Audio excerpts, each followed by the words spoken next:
We'll be looking at chapter 3, the second half of the boxed examples. Example 4, we're going to try to, first of all, simplify either of the sides if possible. On the right side, these aren't like terms, so I cannot combine anything, so I have to leave it.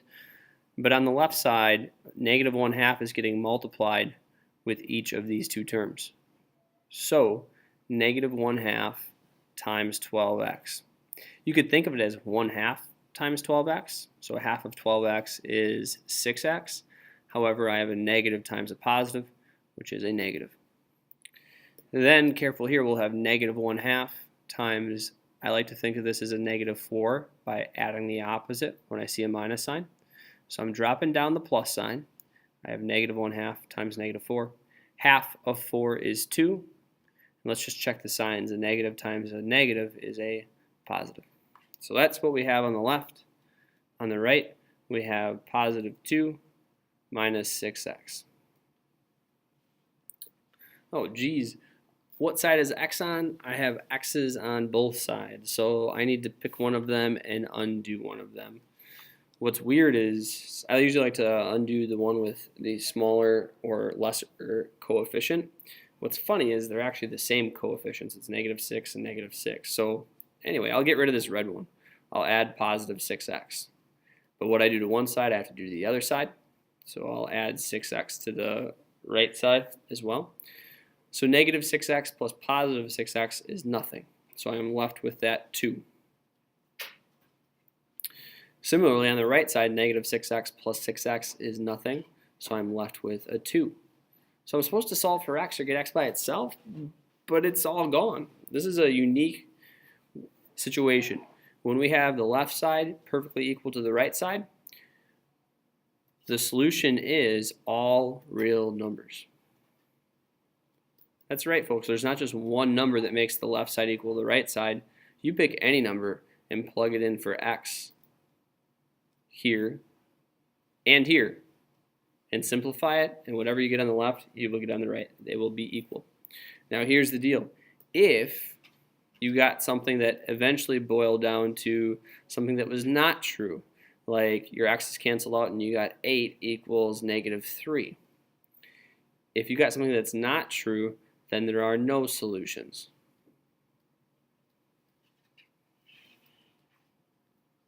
It means that there is no number out there that could make the left side equal the right side. In fact, if I tweaked this problem and I just made this a 3, 2 does not equal 3.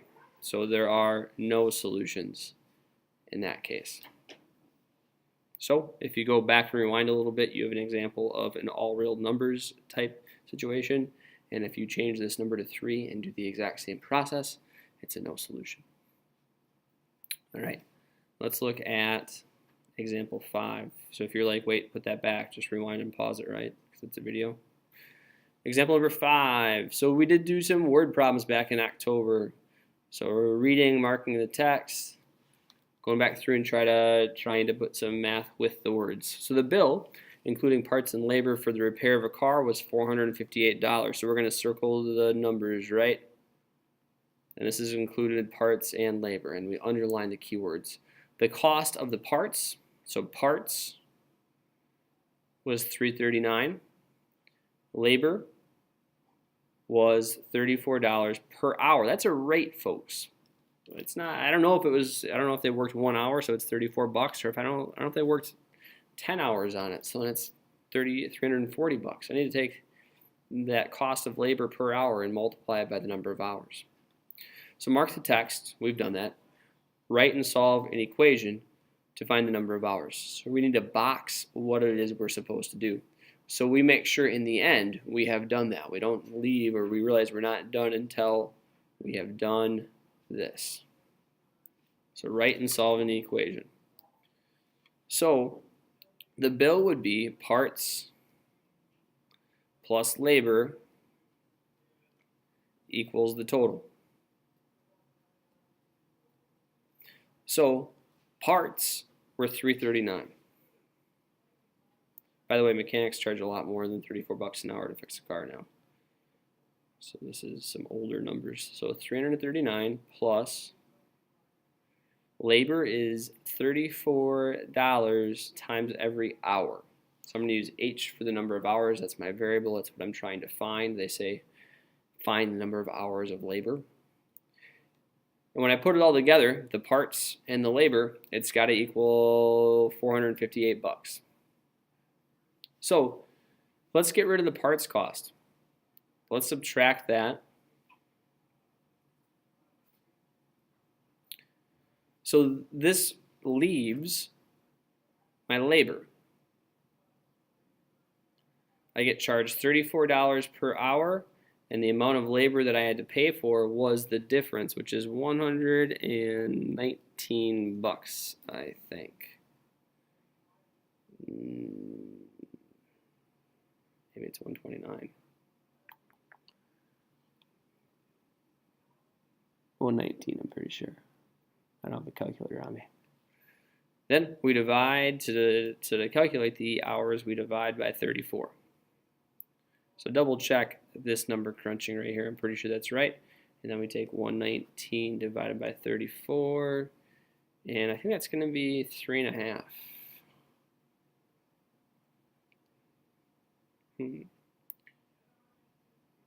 All right, I'm pulling up the calculator now. You could fast forward, or maybe I'll sing a song right now. Kumbaya, my friend, kumbaya. I don't know the rest of the words. 119, that was right, divided by 34. 3.5. Something felt funny and wrong there, but. So, it's 3.5 hours. We should write that in a complete sentence, such as, I was charged for 3.5 hours of labor. The end.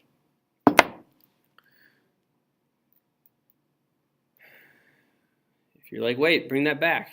Rewind, and you can see what I just wrote down. Find the missing lengths of a triangle if the perimeter is 30. So, here's the deal. The perimeter equals the sum of all sides, so the perimeter equals side 1. It's a triangle, so there's 3 sides. Side 1 plus side 2 plus side 3. So, I know the perimeter, find the missing lengths of the triangle if the perimeter is 30. So I can substitute in 30 for the perimeter. 30 equals, now I can add up the sides. It does not matter which is side 1 or which one is side 3. Just make sure you take all sides and combine them. So there is a beautiful equation that's truthful and can help me find the length of each side. If I know how long x is, I know how long these two lengths are. I know one is 15 already to start with, but if I know x is, I plug it in and I calculate those lengths very easily. Now, to solve this equation, we should combine like terms first. On the right side, 2x and 3x is 5x. All right, so now I can solve for x. I can subtract 15. So I get 15 equals 5x. So x has to equal 3, right? So then, if this length is 2 times x, that equals 2 times 3, which is 6. So that shortest side is 6. The medium side is 3 times whatever x is. So that's 3 times 3, which is 9. Boom. So the missing lengths are 6 and 9 units, respectively. Example 7. Here's the steps you would do. It looks scary because it's decimals, but you got a calculator, right? So I can't simplify the left to the right side. I can't combine this x term with this constant. And similarly over here, I can't combine a number with a variable. So we need to get x's to one side. Personally, I would like to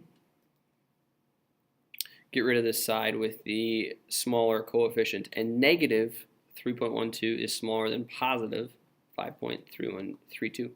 So I'm going to add 3.12x, but what I do to one side, I got to do to the other side.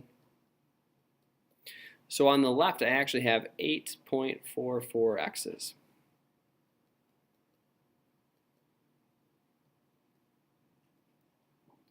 And then we subtract 1.1, subtract 1.1.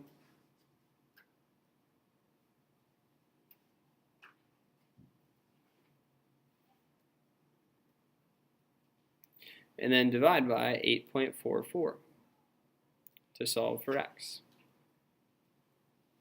Yes, this will be a decimal. It looks like I was using mostly 2 decimal places in my answers, so it's fair to round your answer to 2 decimal places. So 3.22 divided by 8.44. Oh no, my calculator quit on me.